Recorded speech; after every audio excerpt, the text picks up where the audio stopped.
ITV1. There is a death squad out there killing people. I found out about them. They killed my wife.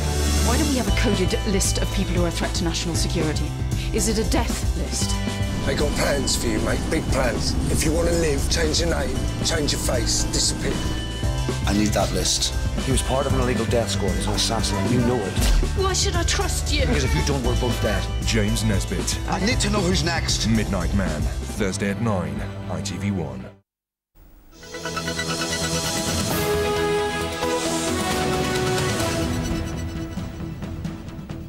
Hello from The West tonight. The headlines: the goal that put Bristol City a step closer to the Premiership. What a goal by Noble!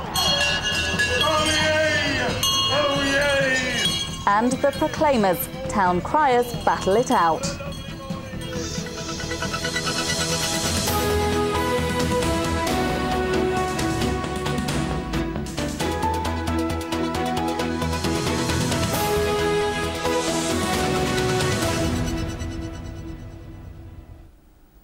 Those stories in a moment. But first, Gloucestershire police say they may consider a prosecution in the case of a missing dairy farmer, even though her body has never been found.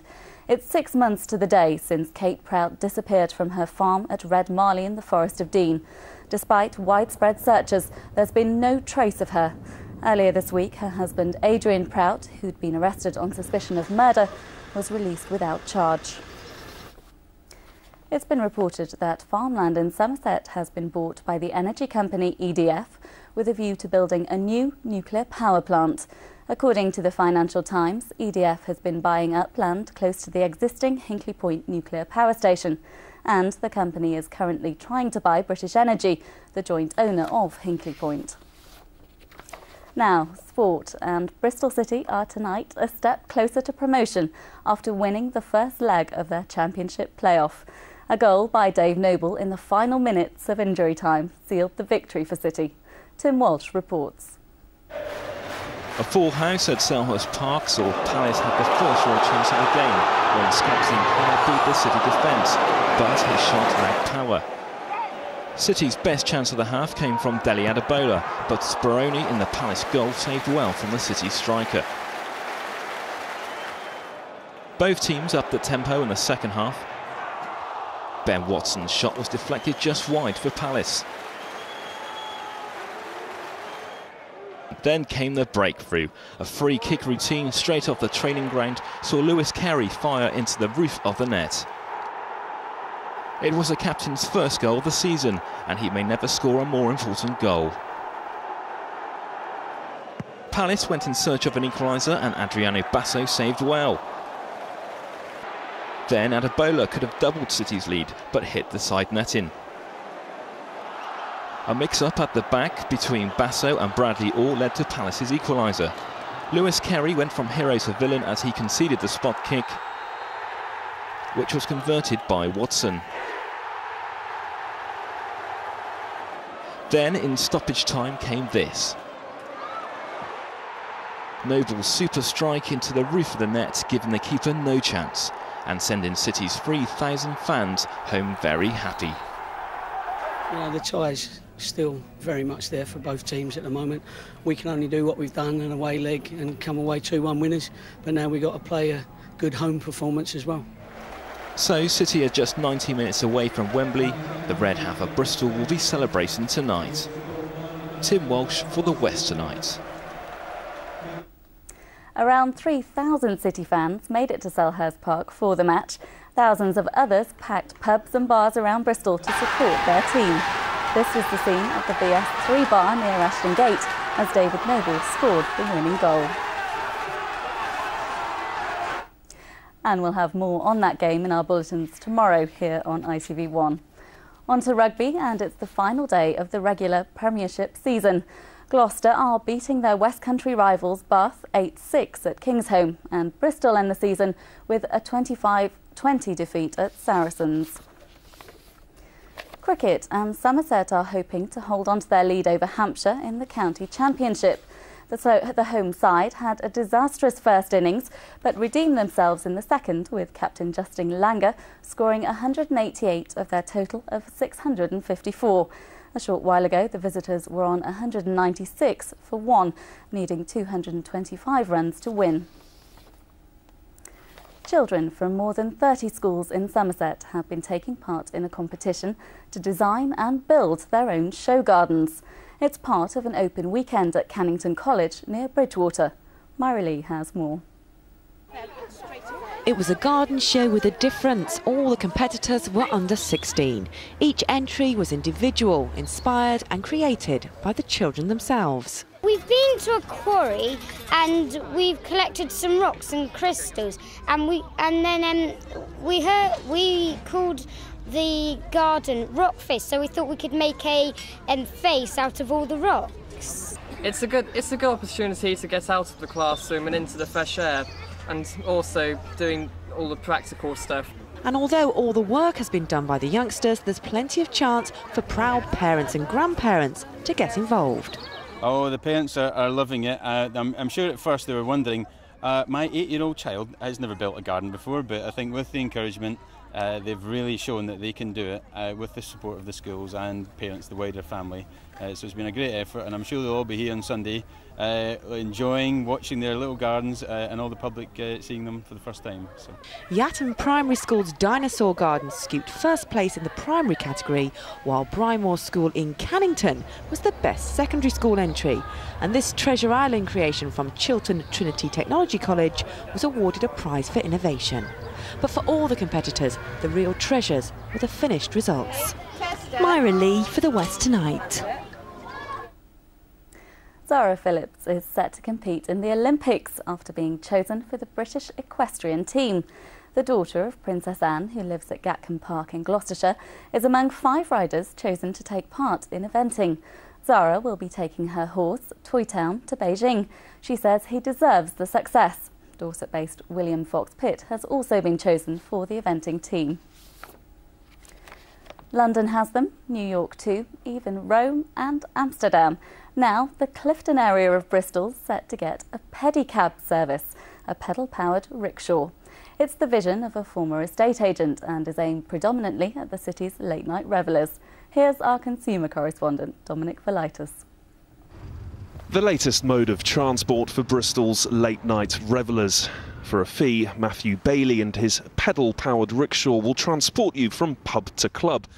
It's already proved pretty popular, especially, it seems, with the ladies. When they get on the bike, you know, I've got my backside in their face, so naturally they start pinching it and stuff like that. So, but it's all part of the experience, you know. It's all good fun. So. And they pay you for this? They pay me for it, yeah. Best job in the world. Despite having 3 wheels and 8 gears, hills are out of the question once passengers are on board. Instead, the new service will operate on flatter routes, like the White Ladies Road area of Clifton. They might not look it, but these rickshaws are surprisingly comfortable. The seats are padded, there's a waterproof tarpaulin to keep the rain out. You even get a blanket thrown in to keep you nice and warm on those cold winter nights. It can be a bit of a bumpy ride, and at times the traffic can get a bit close for comfort. That said, it's an idea that's already captured the public's imagination. I think it's a brilliant idea. We've seen them abroad when we're over there, and I think it's excellent, excellent. Yeah, and they do. We went to London as well, and they did the same there from bar to bar, so it's a great idea. I think it's a great idea, and it will definitely catch on. Will you be using it yourself? Well, yes, when I can't be bothered, when my high heels are hurting, and I need to go down to the next club, yes, I think I would. But what do cabbies who rely on petrol and engines think of Matthew's new pedal-powered service? He's potentially putting you out of business, though, isn't he? Well, that's all right. I like to see people like that working. You know, anybody works, I'm very pleased, you know. Of course, it's not a new idea. Other cities across the world have similar pedal-powered rickshaws. New York and Rome, 2 examples. If it catches on here, though, Matthew Bailey hopes to extend his service across Bristol. Dominic Velitis in Bristol for The West Today. Now, as the residents of Yeovil will no doubt have noticed, their town has today been hosting a town criers competition. Entrants have come from as far away as Skipton in Yorkshire, and they've spent the day showing off their vocal skills. Oh yay! Oh yay! Oh yay! Good morning, one and all. What a lovely In the morning sunshine, a colourful procession wove its way through these Somerset streets. Today, it's the 11th annual Yeovil Town Criers contest, and this year the entrants were keen to outdo one another with elaborate costumes. Well, this is Millie the Magnificent, and she sort of goes everywhere with me and has actually got more jackets than I have. And she's got her own little bell and will do an oh yay when I do my oh yays. Once the photos were taken, it was time for the real action to begin. As well as prizes for the best dressed, there'll be awards for the criers who do what they do best.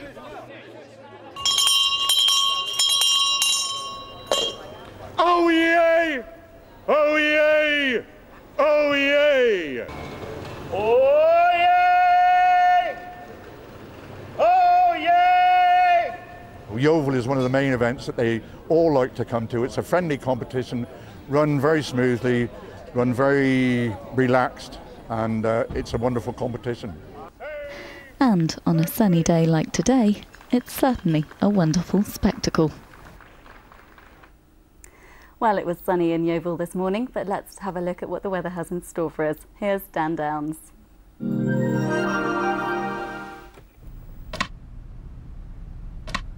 ITV West weather, sponsored by Yo Valley Organic, a breath of fresh air from the country.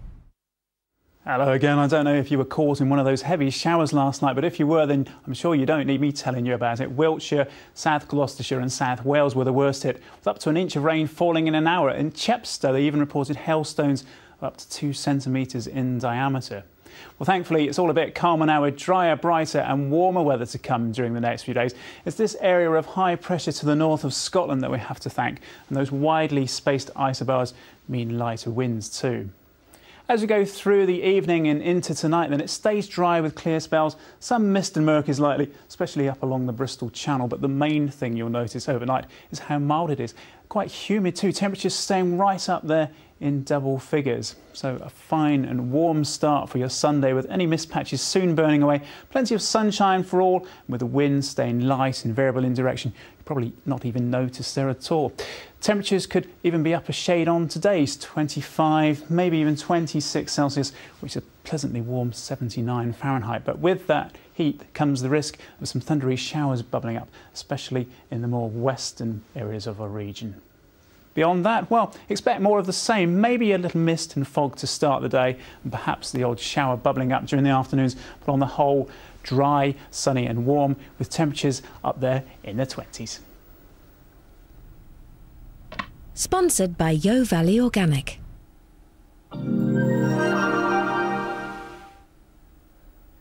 Well, that's about it from us. We're back tomorrow just after 12 o'clock. Until then, have a very good evening. Goodbye.